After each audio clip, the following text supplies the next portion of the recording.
Hey guys, welcome back to the Ravens Loft. Today we're going to be opening some Modern Horizons 3 courtesy of our local game store, the Ravens Loft. Speaking of which, we actually just got a new shipment in of more play boosters and also, what was it again? Pre-release kits. Pre-release kits. So come on down and get them while supplies last. But Also, don't forget to like and subscribe for more of this content. If you do like it and enjoy it, please let us know in the comments below, and maybe we can do some more of this. And with that, let's go ahead and get cracking. All right. So, hey Jay, what do you think of the set itself as a whole? Like, I know that you cracked a couple of some of this stuff open, but what were some of your pulls looking like? I did pretty well as far as the pulls went. Pulled an Ulamog for myself. Yeah, you know, with tongue twisters there. Yeah. Oh, look at there. We got some Brea. You know, I enjoy some of the face cards. I think they're pretty nice. Mm-hmm. However, there are a couple of them that did fall flat. Yeah. Like Desus was really nice. I enjoyed the Necro Blooms, and of course Brea herself. Yeah. But anyways, let's get to cracking packs while move this over here. Going. All right. So, from this box, what are we looking for in this case? Are we wanting to try to find like Ulamogs, Kozileks, Emeralds? Like, what are you hoping out of this box? Well, I think, you know, trying to find any kind of Eldrazi is nice. Let's see. But ooh, that nice Ugin's Binding. Yeah, art card.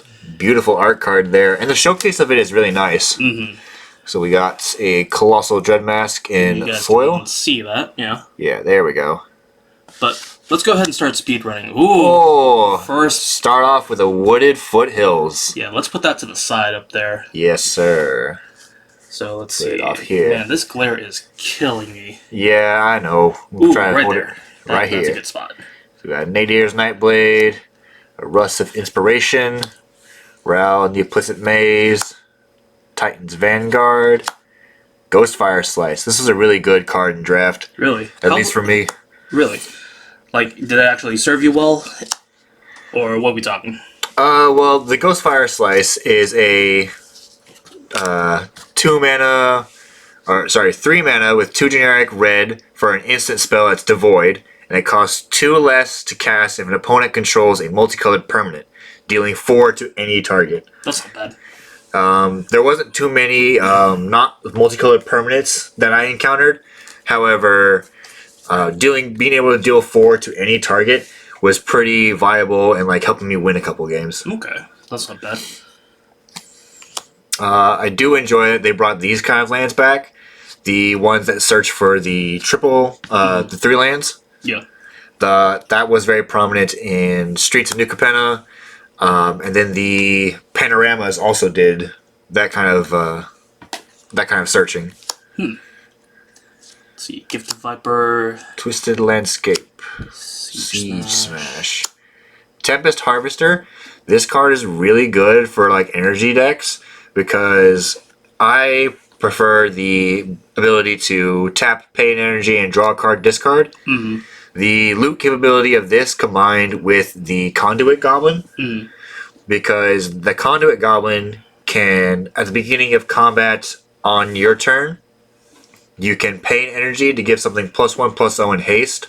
So if you need draw power right away, you can immediately use the energy to give this haste, loot it, and then draw your go ahead and loot. That's actually not bad. And then the Sentry. Alright, not bad after the first pack. But anyways, we still got 35 more packs to go, so we should probably start chugging along, shouldn't we? Yeah. Yeah. Don't want to waste no one's time here. Nope. Because I know some people here are just in it to see what we crack open. Ooh, a signed Sorin Markov. That's very pretty. Not gonna lie, like, what Foil does he... Forced. Oh, that is nice. Not gonna lie, like, the Sorn reminds me of, like, young Alucard from, like, that Castlevania animated TV show. Most definitely, most definitely. Ooh. Ooh, Obtruse Appropriation. This card is going to be super good for Modern. Mm-hmm. At least I believe so. In a limited format, this is 100% going to be good because it's a 4-mana instant devoid that exiles target non-land permanent. You may cast that card for as long as it remains exiled, and you can spend colorless mana as though it were mana of any color to cast it. That's actually pretty good. I will say, I don't play Modern, but I do play Commander, and not gonna lie, that seems like a good Sunforger target if you ask me, because that's what, 4 mana? It is 4 mana in Orzhov colors. 4 mana instant speed. Yep. So yeah, that's totally Sunforger territory. And you can 100% use it for commanders in case they want to try to cast their commander, and you can go whoop. So anyways, Emerald Medallion. Another rare, we got the Emerald Medallion. So that's a double rare pack right there. And then a nice uncommon of Null Elemental Blast. This card's also going to be very good for Eldrazi decks. Twisted Riddle Keeper, and then our common selection. Not bad, not bad. Alright. On to the next one.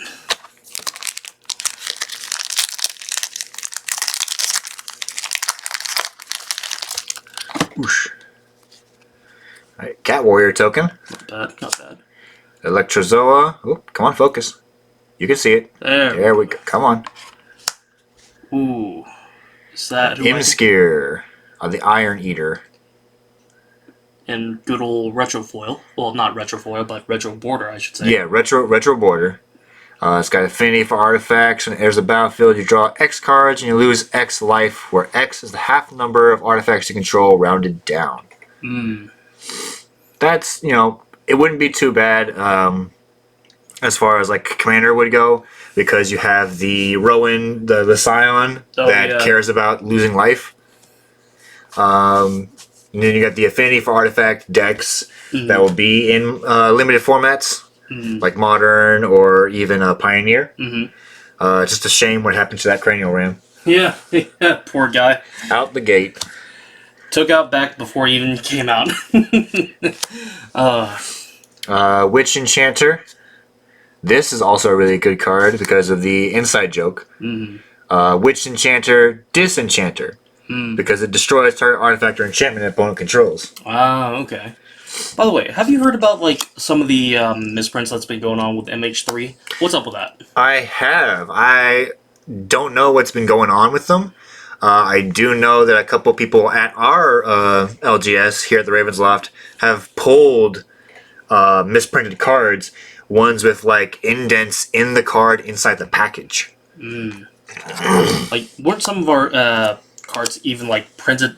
The backsides were just printed with a completely wrong card itself. Like, I wonder if we're gonna get one out of this this box here. This is the guy I mentioned earlier, the Conduit Goblin. Oh yeah. So this guy ETBs you get 2 colorless energy. Come on, camera. You can do it. I believe in you. There we are. Then begin combat on your turn. You can pay an energy. If you do, another target creature gets +1/+0 and gains haste. For a little guy like that, and even making himself a 3/2 with haste, he's absolutely great for a common.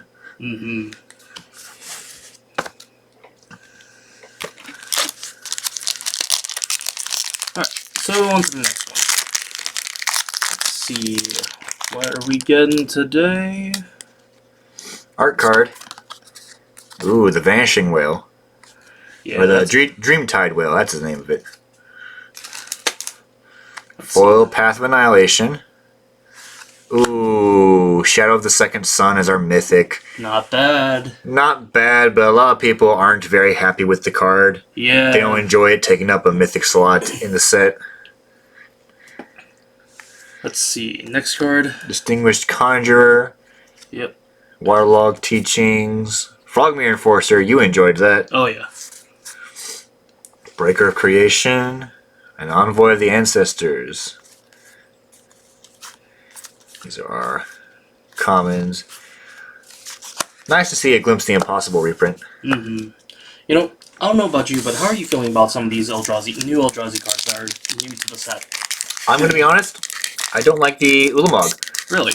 I don't think that Ulamog should have been printed as a card because it's way too strong as it is. I mean, yes, that is very true. What was it? 10 mana for a 7/7 that exiles half of target player's library rounded up? Yep, on cast. Yeah, and then it has a Ward 2 of sacking 2 permanents, right? Mm-hmm. Yeah. I can't remember the rest of the effect, but if we see it, we can read off the rest of it. But what's the rare on this one? Ooh, a foil null elemental blast. And the rare is the Crabomination. This guy is a 6-drop 5/5 with Emerge from Artifact for 7. Emerge is something that you can do by sacrificing the target, in this case an artifact, and you can pay the Emerge cost reduced by that artifact's mana value. Mm-hmm. So if you sacrificed a Soul Ring, it would cost 6 instead of 7. Mm-hmm. When he enters the battlefield, a target opponent exiles the top card of their library, a card at random from their graveyard, and a card at random from their hand. You may cast a spell from among them without paying its mana cost.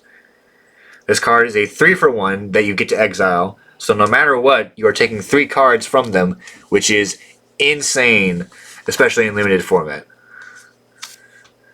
Planner Genesis, Propagator Drone, and Muster the Departed.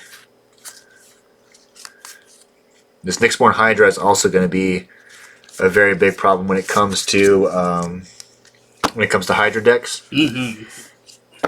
Really good support for them.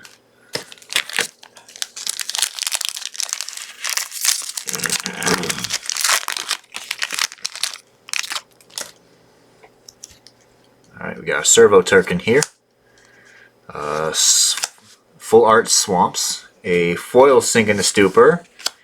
And a Monumental Hedge as our rare. We got our uncommons, our Shrieking Drake, the Drowner of Truth, Dreadmobile, Static Prison. Now this is a really good card too, because it's a 1-mana removal spell. Mm-hmm. As an enchantment. It works like an O-Ring for 1 mana, then you get 2 energy when it hits, and then at the beginning of your pre-combat main phase, so after you draw, you have to sacrifice it unless you pay an energy. Okay, so that's the payoff on it. So regardless, even if you're not an energy deck, for at least 3 turns, you're removing the problem. That is true. Fangs of Colonia is also a really big threat, because it is a 2-mana green sorcery, where you put a +1/+1 counter on target creature you control, then double the number of +1/+1 counters on each creature that had a +1/+1 counter put on it this way. And it has an overload for what, 5? For 6. 6? Yeah, that's not bad. Absolutely not bad, because you can just hold on to it for later game when you want to make your creatures big enough to swing over the opponent. Yeah. Let's see. Not bad.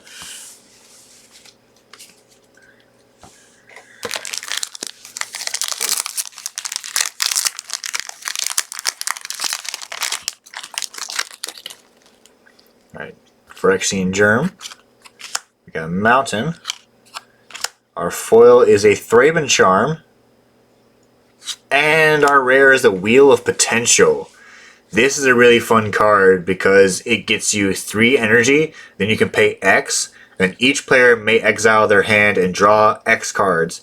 If X is 7 or more, you may play cards you own, exiled this way until the end of your next turn. So, if you say you're getting low on the hands, you can throw away your hand and then get a whole new of X. And if X is 7, you get a whole new hand, and you can still play with the ones that you exiled before. Uncommons, we got a Decree of Justice, the Creation of Avacyn, a Copy Crook, a Mindless Conscription, and that is all, with the Faithful Watchdog leading the commons.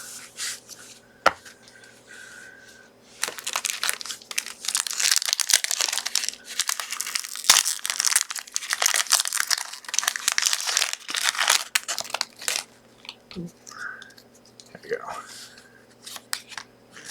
Ooh, a nice Phyrexian Tower art. Which, not gonna lie, I'm surprised that was actually reprinted in the set. How so? Well, I don't know. It's like, I was not expecting a Phyrexian Tower of all things. You would think that a Phyrexian Tower would be a list card in all the way back in, say, I don't know, March of the Machines, all be one, those kind of sets. But ooh, boy, Nice to see another polluted delta. that makes 2 fetches out of this set. Yep. Which brings up to another thing. It's like this. So far, like as I've seen people open up these boxes, people are averaging out like 6 fetches per box. Like I know that you pulled like 4 of them, 4 fetches. I pulled 6. Especially with some people who are actually pulling from the collector boxes too, averaging out like roughly around 6 or so. But multiple duplicates of the same fetch land. Like I know my box in particular, I pulled 3 polluted deltas, 1 of each variety of being regular, borderless, and then what was it? They have so many different regular, borderless, and I think retro. Yeah. I think I had 2 borderless, 1 foil, 1 non-foil. But Ooh, that's the monumental hedge from that's earlier. not bad. But these full art lands, especially the full art basics, they're gorgeous. Yes, I actually prefer them without the foil. It's like I love how the fact that you can actually see the Eldrazi's in the background. We come to our first free spell, the Flare of Fortitude. It's a 4-mana white instant where you can sacrifice a non-token white creature rather than pay the spell's mana cost until the end of turn. Your life total cannot change, and permanents you control gain hexproof and indestructible. I'm going to go on a limb and say that these free spells are stupid. They're actually As in stupid good. Because they offer a lot of value for something that, they offer a lot of value for something that's usually low cost. Like the Flare of Fortitude, the Flare of Cultivation, the Flare of Denial. the Flare of Denial, which is yet another free counterspell that we get. Which, if we actually pull it up, there's actually something interesting that you can bring up that could be seen playing in Modern, but I don't know how the scene in that one looks. Because the new Harbinger of Tides, the essentially Blood Moon, but for islands, paired with something like that is very... Seems like it's a very control-heavy strategy if you apply both. Because you can actually have the Harbinger just sit there, choke people out of their plays, but then if someone actually plays a decent removal that you don't need, or just plays a game-winning piece, then you just go sack the Harbinger to the Flare of Denial to then counter the play. Now, I'm an amateur when it comes to something like this, but it seems like something that you can play off-rip from something like this. I know a lot of people have been running more basics in their decks because of stuff like Ghost Quarter and the Demolition Field and things like that. See, well, we got another fetch, the Flooded Strand, and an Urza's Incubator right underneath it, so a double rare pack. Beautiful stuff. Ooh, Vexing Bauble. Yes. Vexing Bauble, that's actually stupidly good. A very good reprint. The Vexing Bauble is a 1-mana artifact with whenever a player casts a spell, if no mana was spent to cast it, counter that spell. Wait, is it a reprint? Because I thought this was a brand new card. It's a brand new card, but this is essentially what Void Mirror was. Okay. But better because it comes with a pay 1 mana, tap it, sack the bauble, draw a card. Okay. Yeah, that makes a lot of sense. So it comes with more value than the Void Mirror was, and for cheaper.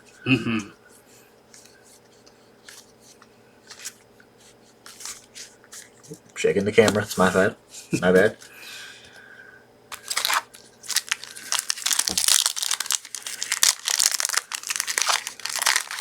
Let's see, what's on this one? Ooh, oh, just an advertisement. Aw. Get out of here. Now that's a pretty island. Oh. You see that behind it? Yep. Oh, baby. The camera can't focus on the glimpse of the impossible. It looks like it might be a Pearl here. Oh, it's Ophelia. With a Detective Phoenix behind it. Now, you know this is one of the creators' card? Or this is one of the creators' dog. Really? Yes. This Ophelia is actually one of the creators' dog named Ophelia. He was able to put as a card into the game. So very nice to see that his dog will live on forever in one of his favorite games. Let's see. Detective Phoenix. Ooh, Buried Alive reprint. Yes, very nice to see. Glyph Elemental, 1 separation, and then our commons.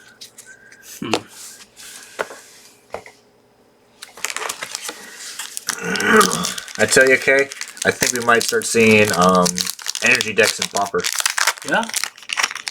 Because of how much common energy stuff that is printed in this set alone. Mm-hmm. Not to mention the ones prior to that you may or may not use as much. However, just having a lot more of them to pick and choose from is better. Also, a lot of stuff from old school Kaladesh. Hey, you can pick and choose from there too, because they actually focus a lot there. And that was actually back when they had like a 3-block set, if I'm not mistaken. Mm-hmm. That was Aether Revolt. It was Kaladesh and Aether Revolt. I don't believe they had a third set. Did they not? No. Here, while you go through that, I'm going to check real It looks like we might have a borderless card. Ooh, Because I'm seeing a foil Swamp, a foil Skoa the Ember Mage, and a... Look at that! Alucard comes to join us! Sorin of House Markov and a borderless art. Is that foil? It is not foil, unfortunately. Here, let's take a look at that backside. Wait. There he goes. The back of that card looks beautiful. That is amazing. The art done just by his hair here, and then the art of the blood looks top notch. Go ahead and find a sleeve for him. I keep bumping the camera. I'm so sorry, folks. Little Sorin gets to sit nice and pretty. A nice Junk Diver reprint.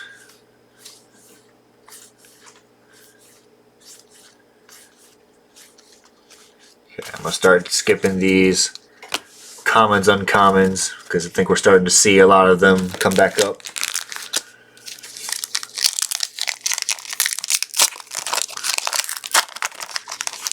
Oh, yep, you're right. So, the main block was Kaladesh itself, and the smaller supplementary set to follow was Aether Revolt. Mm-hmm. Ooh. Oh, triple rare pack. We got another Imskir in his regular art. Mm-hmm. We have a Winter Moon, which, you know, I don't really enjoy because I'm not the biggest fan of like stacks and hate bear pieces. Yeah. So just to see a Winter Moon come back is very, it makes me not the happiest. I I'd mean, say. it could be worse. It could be a Winter Orb reprint, which... It could be a Winter Orb reprint. But if I'm not mistaken, Winter Orb's a DNR card, is it not? That you would have to double check for me because I'm not very up to date on that. Okay, well, one moment please while I check on that. We did get also as well a Sapphire Medallion, so we are 2 of the 5 away from the collection, or 3 of the 5. My bad, my mistake. Not bad. So let's see. Oh! Ooh, I keep doing this. I need to get better at it. we got a But we Grist. got a Grist, Voracious Larva. So another one of the Planeswalkers. Oh, and a borderless Pearl Medallion right behind it. Grist, while during pre-release, when we had people opening their stuff, and box after box after box after box, collector packs, bundle packs, we could not find a Grist Voracious Larva to save our lives. It was almost impossible. It was like, why is she so hard to pull? Why can't we find her? Yeah.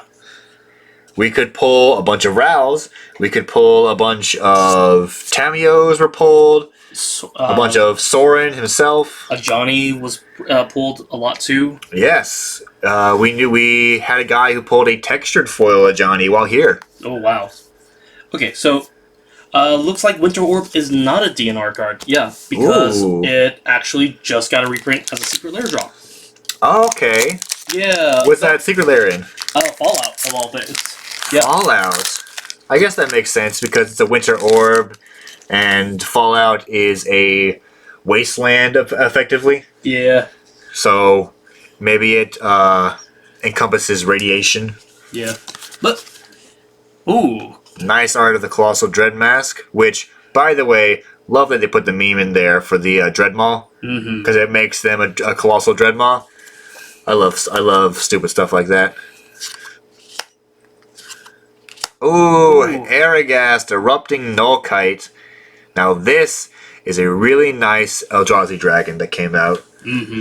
Giving all your stuff emerge, while also when you cast it, you can exile your hand to draw 3. It's beautiful draw power, and having emerge in an Eldrazi deck, so good. Well, it can also go really good in your typical dragon deck too.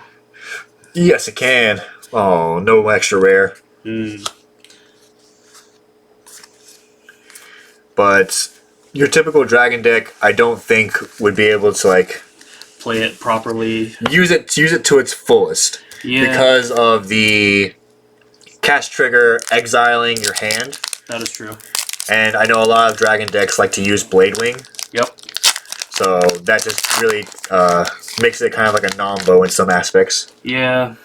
But from what I can understand, is like if you say that Heracris is your last card in your hand, you play that, draw your 3, and then you off the 3 emerge off of one of your other dudes. Say like a Bladewing, you can just go Bladewing, emerge Bladewing, grab the creature that you ripped back out, and then just go off from there. Ooh, a foil rare Primal Prayers. Now this card I think is going to be big in Abzan decks and Modern and Pioneer because of its ability to cast creature spells mana value 3 or less by paying energy rather than paying their mana costs. And you can cast it so it had flash if you cast it this way. So this, if you combine it with what is that elephant that just that was in Kaladesh? The one that ETBs grabbed to make 2 energy. Greenbelt Ravager, I think it is. Yeah, that's the one. But not even Abzan. That's my mistake because you use this with Ampraptor. Oh yeah, so you'd have to go with either Gruul or Temur. I would think you could add you could 4-color it. Yeah. Because if you use white, red, green, and black. There was a gentleman here at the Ravens Loft who is trying to brew this. It's his own little baby to be able to cast Emrakul. I think it's the Aeon's Torn. Well, first of all, that's Bandit Commander, so... Bandit Commander, but not in Modern. Oh, yeah, you're right. Yeah, that would be sick. To be able to cast it on turn 2. Okay. Using this in his deck. So, he's trying to mess with it. See if we get another rare. Looks like a Flare of Malice. A Flare of Malice is the black free spell. Each opponent sacrifices a creature or planeswalker with the greatest mana value among creatures and planeswalkers they control. So it's a forced sacrifice that you can use to immediately get rid of a problematic card as you see it. Oh, we got another rare, Sylvan Safekeeper. Ooh, that's a good one. This one is a really good one, especially for landfall decks. Oh yeah. Decks that want to get lands into the graveyard so that you can bring them back, like the Necrobloom of this set. Necrobloom, excuse me. Necrobroom, you know? You use a skeleton bone to start sweeping up the floors.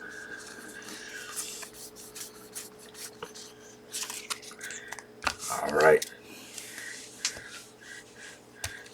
So, I will say that the Sylvan Safekeeper is actually just a very good reprint over in itself, because before the reprint itself, the card was like $20 before this. Really? Yeah. So, I remember having to trade for it. I'm still mad about it. But, ooh, this is a foil Flage. And a Chthonian Nightmare. Or, yeah, Chthonian. Because it's got the CH before it. Yeah. I think it's trying to focus on the foil, so we're going to hide it for a little bit. Yeah. Come on now. Chthonian, yeah. So, I will say, like, when the set was spoiled, and especially for this, I thought it was going to actually be busted. Turns out, it's not as good as I thought it would be, because I thought it would be a free infinite combo that goes really well with something like Dockside, especially for you commander players. Right. However, here's the main problem, though. The fact that you get 3 energy, that's not the problem. The problem is the first line of text on the second paragraph. Pay X energy, sacrifice a creature, and then return it to reanimate something. Uh-huh. Or, actually, how does it read? So you'll return it to your hand, then return target creature card with mana value X from your graveyard to the battlefield. You activate it only as a sorcery. Yeah. So, for something like that, you can't really go into Dockside into something. You'd have to have something that's at least 3 CMC that enters the battlefield that makes tokens on enter the battlefield. Like, this, like some of the Eldrazi Scions or some of the Eldrazi drones that make more tokens of themselves. Right. So if you can find any sort of like any sort of 3-drop, it enters the battlefield, makes some drones. You can sacrifice the actual creature itself to something, like say a Viscerous here, or in this case, the Rite of Reliquary. Yes. Which is a perfect segue if you ask me. TLDR, you can probably do something about it, but more brewing need to be done for it if you want to actually break the Cathodian Nightmare. But Reliquary is such a good card. Oh my gosh! Kappa Cannoneer. Which is a wonderful reprint. Mm-hmm. Originally printed in a what was it? It was in the Kamigawa Buckle Up Commander deck. There we go. Which weird to see him back here in Modern. Yeah, because it was played in, I believe, Legacy? People were playing. I think so. Yes. It was like Legacy Affinity. Because that's where commander cards are legal. Yeah. Oh, no more rares. Nope. Unfortunately. Hey, that was a triple rare pack. Was it a triple rare? It was a triple rare and a foil mythic. Okay, so yeah. Wonderful pack. Try to get a sleeve on this footage here. Which, also, fun to point out, the foils haven't been as bad comparatively. Where before Magic's cards have bent like inwards to where it's almost the shape of a Pringle, which is why it has been known as Pringling in the community. There's been jokes made about, oh, you got yourself a nice Pringle can there, when they'd open their packs and then the foils would be bent upward or downward, depending. Have to make some room for some more rares. We're almost halfway through the box now. There is a better way I could be doing this. Here, you know what? Pass them over here and I'll get them I'm going to pass them over to Kay real quick. Thanks, Jay.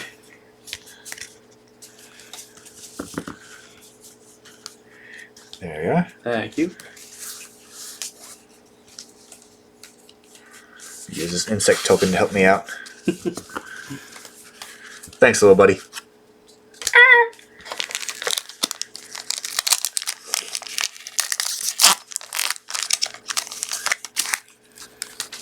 So, update, we have 1, 2, 3, 4, 5 mythics out of the box so far. Doing pretty well. I've actually heard from a couple people that the mythic pulls from this set, mythic rates, have been actually pretty high. Mm-hmm.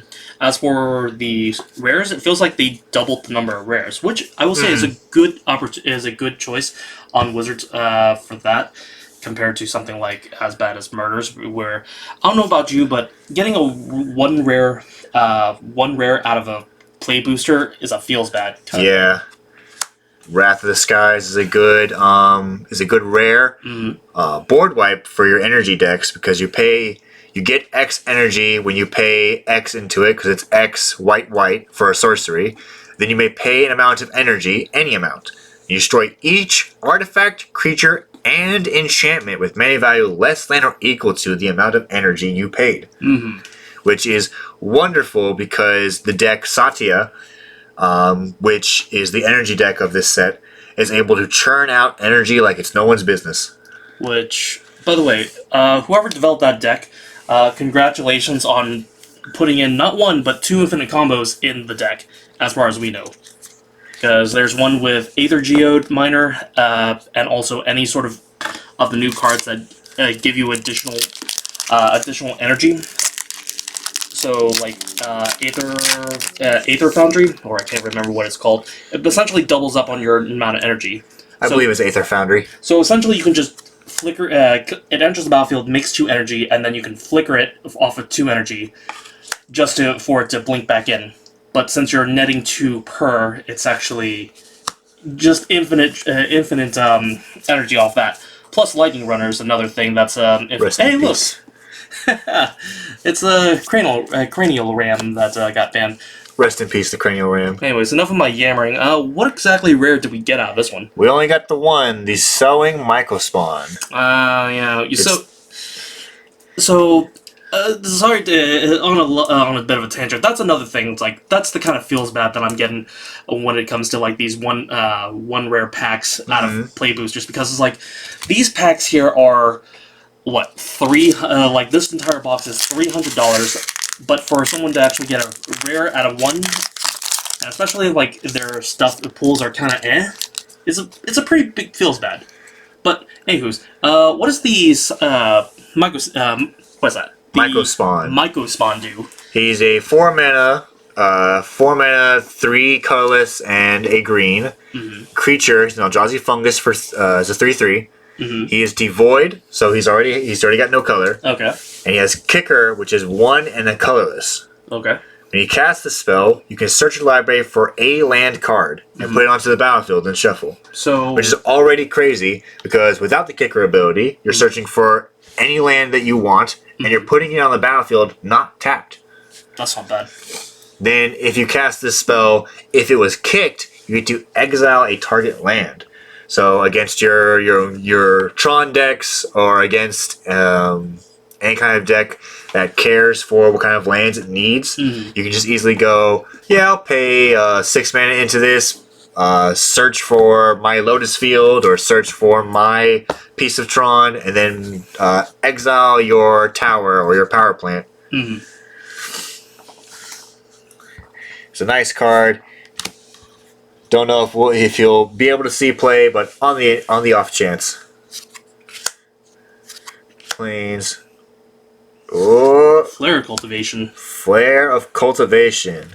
Now, this is the card I was talking about that can get out of hand very quickly, because this one combined with the Arboreal Grazer is 4 mana by turn 2. Yes. Consistently, which is going to speed up Magic incredibly more so. Good pull. So there's the Amped Raptor I was talking about. Ooh, that's not bad. Let's see. I think with the Arboreal Grazer with the Flare Cultivation, I need to see if the if something like Amulet of Vigor is actually modern legal. Because if so, you can actually have access to 3 active mana by turn 2. Amulet. Ooh, Emperor of Bones. Oh yes, it is modern legal. That's right, Amulet Titan is still running around. Yes. So yeah, you can easily go turn 1 Arboreal Grazer into turn 2, tap a land 4 mana into the Amulet, and then go Flare of Cultivation, sacking it, so that way you have 3 mana up for whatever else you need to do. In fact, you could actually just do double Flare of Cultivation and actually get up to, I want to say, 6 mana turn 3 without a land drop. Seems pretty good if you ask me. Seems pretty good. Nice to see that Priest of Titania got her reprint as well. She was getting so expensive. Also strange to see the Furnace Hellkite. Like, I understand that Modern Horizons, or like these supplemental sets, they're using slosh art for extra art that they have laying around, and they could actually put good cards to use for it. Because I know that Wizard spends good money on these arts, and might as well put them to good use than not at all. Foil Perilous Landscape, that's the one for Jeskai. And our rare is the Birthing Ritual. Is that a rare? Because that looks like a mythic. It's our rare, because it's still a rare that is mythic. Ah, fair enough. If our camera can focus on it. This is the better birthing pod? It's situational. It's still a free look at the top 7. Yeah, I'd say it's like more utility than the original birthing pod. Mm-hmm. And the fact that it's I would say it's slightly better considering the fact that it doesn't die so much comparatively to birthing pod, because at least birthing pod actually has there's a lot more cards in Magic that actually gets rid of artifacts than enchantments. Still susceptible to getting it blown up, but Come on, focus. can still, for what, 2 mana, that's a lot better than having birthing pod on 3 Yes. if you pay the 2 life.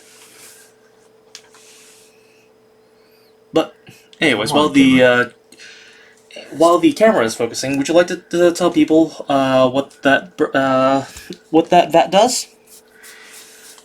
So Or is it- yeah, it's a the birthing ritual. Birthing Ritual is a 2-mana enchantment. Well, 1 in green. It says at the beginning of your end step, if you control a creature, look at the top 7 cards of your library, which will be 9 times out of 10. Mm-hmm. Then you may sacrifice a creature. If you do, you may put a creature card with mana value X or less from among those cards onto the battlefield, where X is 1 plus the sacrificed creature's mana value. Rest go on bottom of your library in a random order. I don't know about you, but that seems like it's going to be a pretty good card in your Radagast deck. Oh, 100%. Actually, For decks like that care about putting creatures into play or seeing creatures get put into play, the Birthing Ritual is going to be a great addition to that deck, because it lets you look at the top 7 at least, and then depending on what creature you have on board, you can put something bigger or put something that you might need in the moment. mm-hmm. Honestly, I think the funniest thing that you could do with that is birthing a ritual into a what is it? Galta Stampede. Stampede. What was the full name? Stampede Tyrants. Yeah, And then you can just dump your entire hand out. Oh, another. Oh no, this is a different Eldrazi. This is Thief of Existence. It's a pretty alright card. Yeah. I, for one, the priest is back. I, for one, feel that this is a wonderful Eldrazi set. Mm-hmm. For all of them finally getting their The support that they've been longing for so long. Well, hold on. not even what they've been longing for, just support because they haven't gotten new cards in quite some time. Yeah, you can't really say that the Eldrazi deck that they got last year from, what was it, Commander Masters, or the set that didn't do too well. Yeah. I got my own beef with that, but you can. We can talk about that in another video. Ooh. Hi, Grist. Oh, a wonderful hit with the Echoes of Eternity. What is this card going for right now? Like 40, 50 bucks? Oh, no, not at all. Like, the promo version of that was like 10... Yeah, the promo version of that's going for like 10 bucks. Echoes... If I can spell it. Echoes of Eternity. That's a regular one, right? Yes, sir. Yeah, current price of today of June 12th. It's sitting at $10.94. Okay, so Thank then you, TCG player, for that. it's finally moving down. Yes. Because originally when it came out, it was something like $20, $30. Yeah. Oh, Disruptor Flute. Wonderful to see another rare in the packs finally. Disruptor Flute. You know, Oh, but only it's a double rare. a double rare. Okay, so every time I see Disruptor Flute, I giggle a little bit because all I see is a kazoo right there in its place. Like, just a perfectly JPEG. Peter Piper picked a peck of pickles? Yeah. Yeah. Just nothing but a kazoo there. Oh, there's actually an interesting tech that you can do with Echoes of Eternity. So it says, whenever you cast a colorless spell, copy it. Yep. That is something that you can do. So there's something that I read online. I was trying to find what all cards that make cards colorless. The one card that only comes to mind is Mycosynth Lattice. Oh. So yeah, when you cast the Mycosynth Lattice with the Echoes of Eternity, sure, you make 2 Mycosynth Lattice. However, every spell that you will cast from here on now will be copied because of the Echo of Eternity. That's pretty sick. It is, and I threw up a little bit in my mouth when I found that out. Oh, come on, man. No, it's that disgusting. Foil Temperamental Oozewag. Uh-oh, what's this? Come on. Oh, it's a 6! Ooh, now this is one of those face cards that I really enjoy just because of how it looks. I don't think, now personally, I don't think Commander Masters hit it pretty well because a lot of their face cards didn't look the greatest. Morphon being one of them, in my opinion, because Morphon looked a little freaky. Yeah, but what do you expect for a Changeling? Nesting Grounds is our uncommon. Rest of the pack looking pretty, yeah, but always nice to see 6. And good that, you know, that she is actually without Ren. Because this is from a time before she met Ren.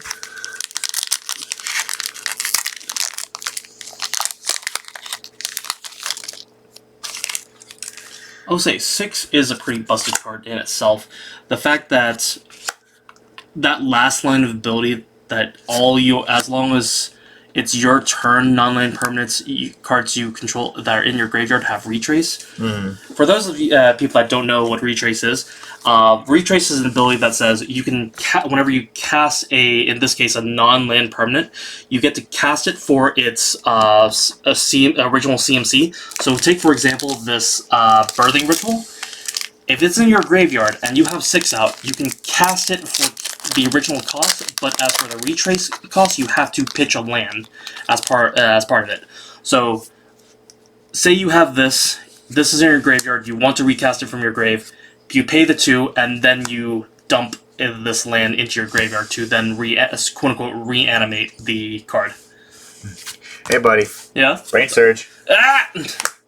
Oh, and the blue Flare of Denial with a Victimized reprint right behind it. Now, that is where, you know, our opinions differ. I don't really enjoy the new free counterspell. Oh, I don't either. I never said I did. I just think it's neat. Well, see, I don't like how many free cards we're getting. You know what I'm saying? Yeah, because Magic fundamentally built on resource management. Right, and then just being able to do things for free because we can isn't the best for game mechanic wise. Yeah, but people can argue on this Flare Denial the fact that there is technically a cost of you having to sacrifice a non-token creature, specifically blue. There is the initial cost of you having to put forward.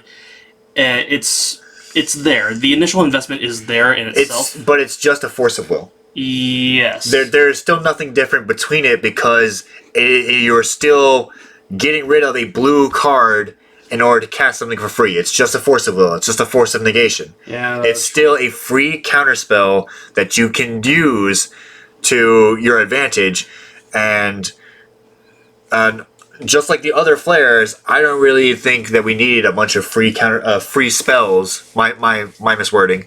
A bunch of free spells printed into Magic, because then it feels like we're just trying to speed up. Yeah. Ooh, Arna Kenrid and Estrid's Invocation. Finally, another rare pack. Another double rare pack. Now, how do you feel about Arna? Arna is actually pretty sweet in my opinion. So, read to me what the full effects are.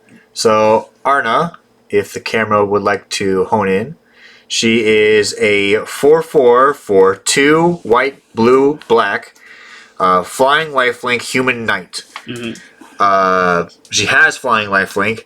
She has ward, discard a card. And she has, whenever a modified creature you control attacks, double the number of each kind of counter on it. Then, for each non-token permanent attached to it, create a token that's a copy of that permanent attached to that creature.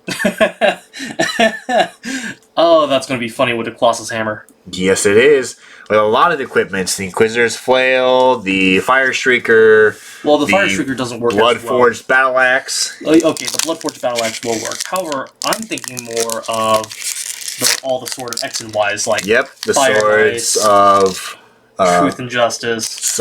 Feast and Famine. Yep. I almost said Sword and Shield. It's a different card game. Different franchise. Yes. Ooh. Not bad, What not are you, bad. buddy?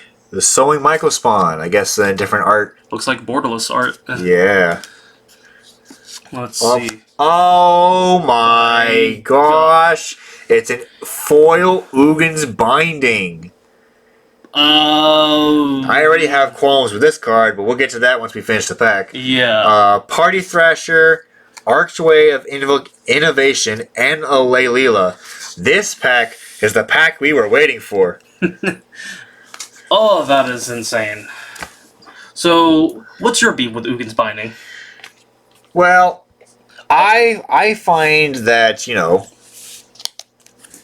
if we're putting cards on the table, you know, if we're putting cards on the table, the Ugin's Binding is a card that's basically a Cyclonic Rift for Eldrazi's. Yep. Because for 1 mana more, sure, you're returning a non-land permanent you don't control to the owner's hand. Mm-hmm. However, when you cast a colorless spell with mana value 7 or greater, you can exile it from your graveyard and then turn the return target into return each. So it just becomes a Cyclonic Rift for anyone that casts a big enough Eldrazi spell. So if you just want to throw insult to injury by casting an Ulamog, you might as well Windmill Slam a Ugin's Binding on top of that. Yep, and you don't even have to. You don't even have to pay for it the second time. Nope. You just cast your big Eldrazi, and then Ugin's Binding will exile itself from the graveyard and then return everything. Mm-hmm. It is a crazy card, especially for something like Commander, and I already have problems with Cyclonic Rift as it is. So let's see. That's 1, 2, 3, 4, 5, 6, 7 mythics now out of this box, and we're what, 2/3 of the way down? Yep, we got 6 packs left. This is the 7th. Okay, cool. Don't mind me. I'm gonna double check behind you, see if we got any stragglers. Nice foil Wait. line, Umbra. Yep. Still, that's And Aether Revolt is our rare. Ooh, excuse me. Aether Revolt is our rare. not bad. We're going to pick up the pace just a little bit. Because we're We're going a little bit, on that 1 hour mark. we don't want to keep you folks here too long. Yeah. Which, honestly, if you guys have not put this video on time 2 speeds, congratulations on that. I commend you guys for that. But if you are enjoying us, you just ramble on about this card game that we've come to enjoy. We appreciate you sticking it out with us as we finish up the box. Thank you so much for being around. And if you guys want to see like Commander deck techs or things like that, leave it in the comment and we'll make a couple of videos on some decks. If you guys Ooh. want to throw a Commander out and we'll make a deck out of that. But let's see, we got the Dreamtide Well, the Deserted Temple, and our first Snow-Covered Waste out of the whole box. Yeah, so about those, it's very strange that we're only getting like 1 or 2 snow-covered wastes, either borderless or just normal, out of the entire box. I think that's a little intentional because like Wizards is trying to sell as many as possible because we know that some people are wanting to make their stuff snow-covered, especially the colorless Eldrazi players like Zoldak. 100%. It's 100% intentional because Wizards wants us to buy more product, and because they understand that with the snow-covered waste comes an extra planar lands in all your Eldrazi decks.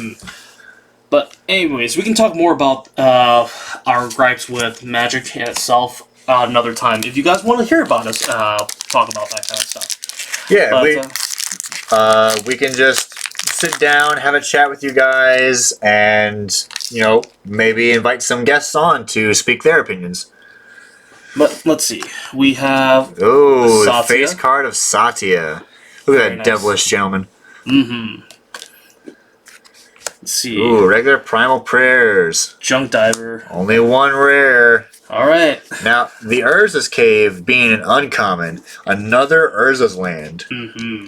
That in of itself is going to turn on a lot of the Tron decks. Tron decks faster, especially with the Planar Nexus card that was printed in the Simic deck. Yep. Simic 3-pop. Because Planar Nexus is what, just a one of everything? Yeah, I think so.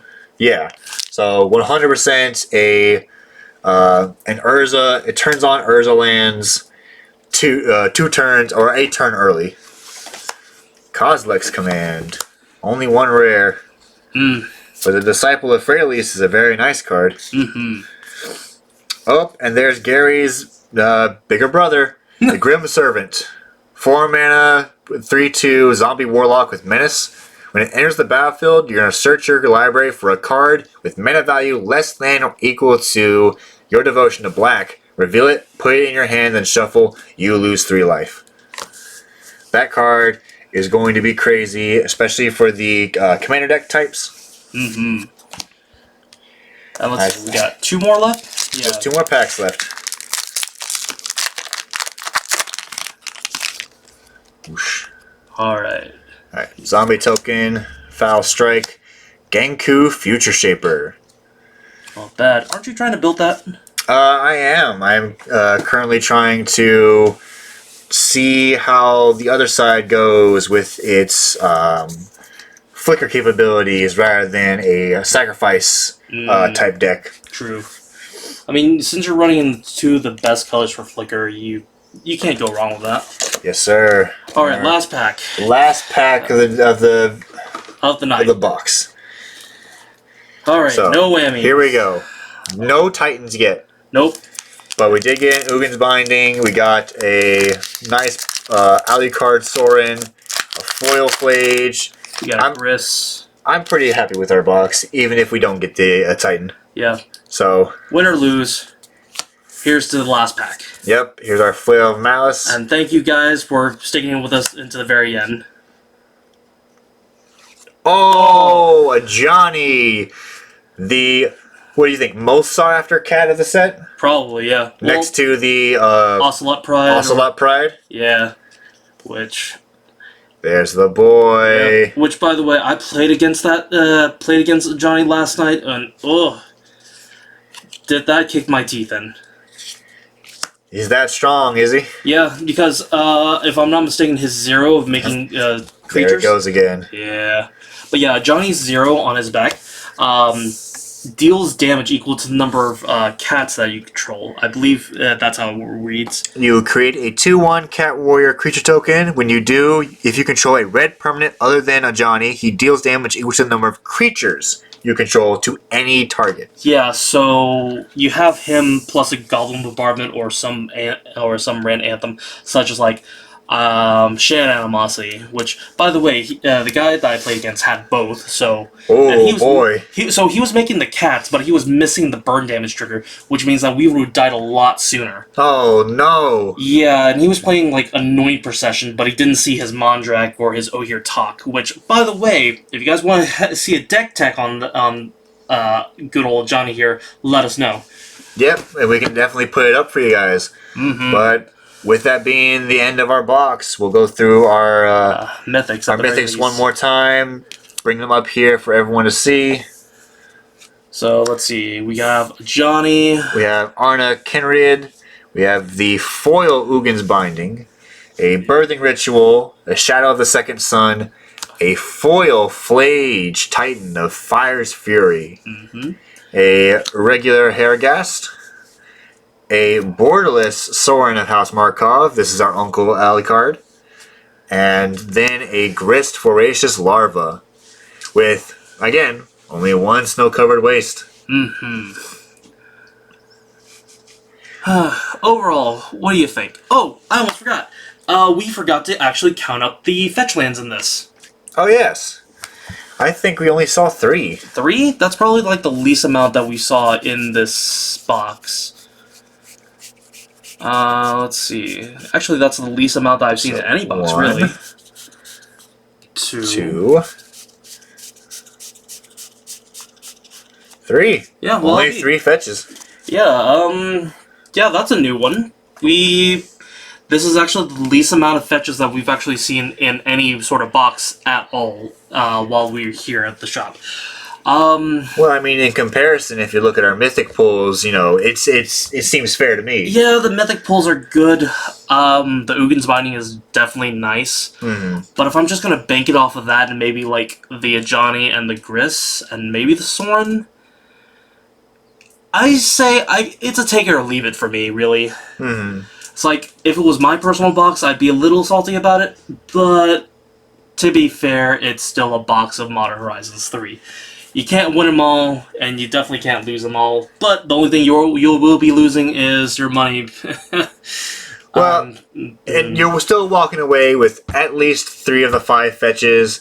You get a snow-covered waste, you get wonderful mythic pulls, and your rare pile is still pretty good. Yeah. So, all in all, I think you're still winning with the set. Yeah, the only thing that's not winning is my wallet, so... well, it's back to ramen noodles for me. But anyways, guys, thank you for staying with us. If you guys liked the video, like and subscribe, and leave a comment down below of what next we should do. In the meantime, we will see you guys in the next one. Bye!